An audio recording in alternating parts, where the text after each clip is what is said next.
Hello বন্ধুরা, আসসালামু আলাইকুম। আমার দূরের এবং কাছের সকল বন্ধুকে জানাই শুভেচ্ছা। আমি প্রত্যেক দিনের মতো আজকে আপনাদের সামনে আবার উপস্থিত হয়েছি একটা রেসিপি নিয়ে। এটা মূলত মানে বিকেলের নাস্তা বা বাচ্চাদের স্কুলের টিফিন হিসাবে বানাতে পারেন। আমি কিভাবে বানালাম, কি কি দিলাম, সামান্য কিছু উপকরণ দিয়ে তো একটা মানে 10 মিনিটেই যে বাসায় একটা সুন্দর মজাদার স্ন্যাক্স তৈরি করা যায়, তা আপনারা আমার ভিডিওর মাধ্যমে দেখাবো আপনাদেরকে। চলেন রান্নায় যাওয়া যায়।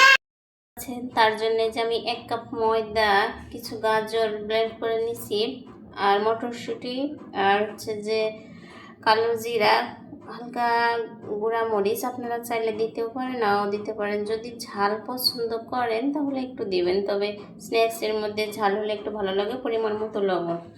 এখন আমি সবগুলোকে তেল দিয়ে ভালোভাবে মিক্সড করে নেব, দিয়ে একটা ডো বানিয়ে ফেলবো। আমি ডো বানিয়ে ফেলেছি, দেখতেই পাচ্ছেন। এইভাবে 2-3 মিনিট রেখে দেব, তাহলে ম্যাগনেটটা ভালো হবে। দেখতে পাচ্ছেন ডোটা ফুলে উঠেছে। এবার আমি বেলনা দিয়ে ভালোভাবে সুন্দর রুটির মতো করে বেলে ফেলবো। বেলনা পিঁড়াটাতেও হালকা একটু তেল দিয়ে দিব, না হলে ওটা সরতো না সুন্দরভাবে। বেলনাটার মধ্যে ওইভাবে একটু তেল মাখিয়ে নেব। যেহেতু ডোটা আমি তেল দিছি, ভালোভাবে বেলনা দিয়ে রুটির মতো করে বড় করে নেব।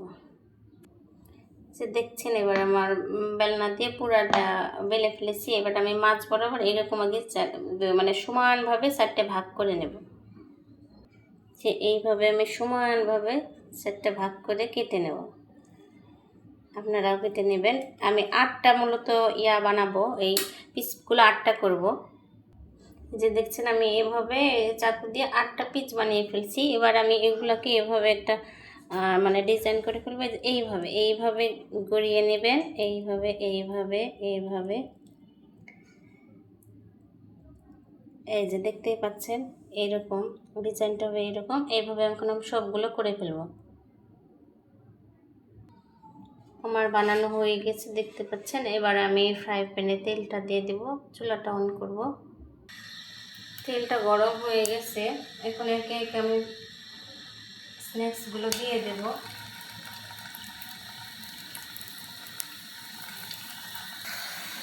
স্ন্যাক্সগুলোর এক সাইড হয়ে গেছে, এবার আমি স্ন্যাক্সগুলো সব উল্টিয়ে দেবো। দিয়ে আবারও মানে চুলার পাওয়ারটা কমিয়ে অল্প আছে তাহলে ভালো হবে আর কি। দেখতে পাচ্ছেন আমার স্ন্যাক্সগুলো হয়ে গেছে। এবার আমি উঠিয়ে ফেলবো। ব্রাউন কালার যেহেতু হয়ে ফেলছে, অতিরিক্ত ভাজলে আবার তিতা লাগবে। এখন উঠিয়ে ফেলবো, আমি পরিবেশন করব। দেখতেই পাচ্ছেন বন্ধুরা, আমার মানে স্ন্যাক্স বানানো শেষ। সাথে আমি চাটনি দিছি, গাজর সালাদ দিছি। এগুলো দিয়ে মানে খেতে অনেক মজা লাগে এই স্ন্যাক্সটা। বাচ্চাদের তো অনেক একটা প্রিয় খাবার বলতে পারেন, বিকেলের নাস্তা হিসাবে বা বাচ্চাদের স্কুলের টিফিন হিসাবে এটা মানে করা যেতে পারে। বাচ্চারা প্রচুর তৃপ্তি সহকারে খায়। আপনারাও আমার এই রেসিপিটা বানিয়ে খেয়ে দেখবেন, আমার কমেন্ট বক্সে কমেন্ট করে জানাবেন যে কেমন লাগলো আমার এই রেসিপিটা। আর বেশি কথা বললাম না, এবং যদি ভালো লাগে তাহলে আমার চ্যানেলটা সাবস্ক্রাইব করে দিবেন। আবারও আগামী দিন কোনো একটা নতুন রেসিপি নিয়ে আপনাদের সামনে হাজির হব। আল্লাহ হাফেজ।